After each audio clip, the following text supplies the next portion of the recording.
Tu ne peux pas expliquer une notion à un enfant ou alors à des enfants et tu te fâches parce que ceux-ci ne comprennent pas. Tu ne peux pas expliquer une notion d'une seule manière à des enfants dans une salle de classe et tu te fâches parce que les enfants ou alors les élèves ne comprennent pas. C'est que c'est toi le problème. Pourquoi? On t'explique ça à la fin de la vidéo. Alors, bonjour et bonsoir à tous. Je me présente, je suis Franck Arthur Zado, élève, professeur et vendeur spécialisé dans les pâtisseries. Nous avons une structure qui s'appelle The Waffle, qui fait de la vente des gaufres et des crêpes sucrées et salées. Et lorsqu'on parle de salé, il s'agit principalement des farces faites à la viande hachée et au fromage, au jambon et au fromage, et à tout autre type de farce bien voulu par vous, nos chers clients.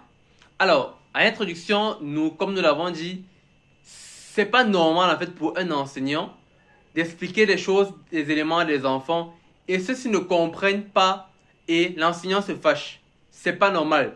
Déjà, il y a un problème parce que un enseignant, c'est une personne qui doit avoir une grosse patience.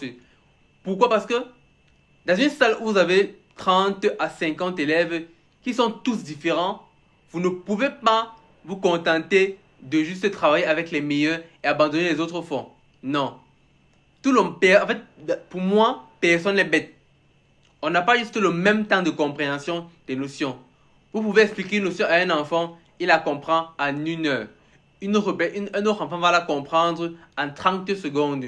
Une autre va même la comprendre en 10 secondes parce qu'il aura compris où est-ce que vous voulez arriver et il va déduire directement la suite. On n'a pas tous le même temps de compréhension. Parfois, c'est ceux qui comprennent le plus lentement possible qui sont traités de bêtes. Mais pourtant, personne n'est bête. On n'a juste pas le même temps de compréhension. On n'a pas le même style d'apprentissage. Pourquoi? Parce que il y a des enfants qui comprennent des choses par d'autres moyens. Par exemple, il y a plusieurs styles d'apprentissage dans le domaine de l'éducation. Il y a le visuel, l'auditif, le kinesthésique, l'apprentissage par expérience, l'apprentissage par collaboration et bien d'autres.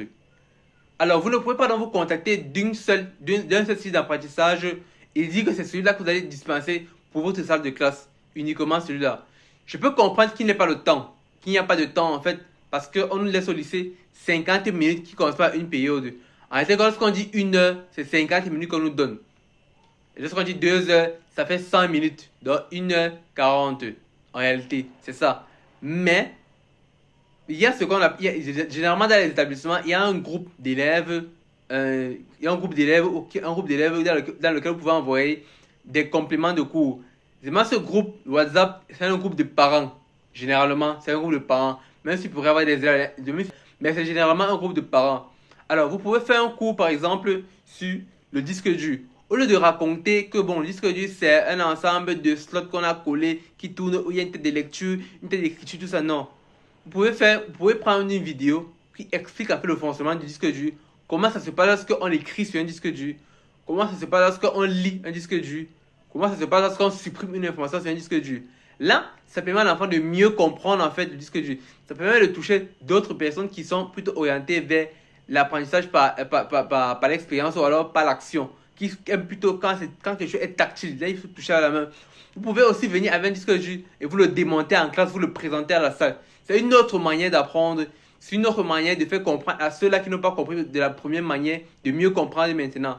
Parce que vous avez 50 élèves en salle qui ont chacun un style d'apprentissage défini, qui ont une intelligence prédominante, qui pourrait ne pas être celle que vous enseignez. Donc, en tant qu'enseignant, on a l'obligation d'être patient, de s'adapter en fait à tous les styles d'apprentissage. C'est ça en fait les théories d'apprentissage. On doit s'adapter aux différents apprentissages, aux différents styles d'apprentissage afin de simuler notre cours et de le rendre beaucoup plus intéressant afin de capter toute la classe. Sinon, on va se retrouver en train de capter 1 ou 2 ou 3 élèves et le reste sera abandonné. Ce n'est pas bon pour nous en tant qu'enseignants. Non, on est payé par l'État pour donner des leçons afin de faire comprendre des notions à les enfants. Et on doit tout donner pour que ces élèves puissent comprendre ces notions-là. Sinon, notre rôle d'enseignant ne sert absolument à rien. Merci.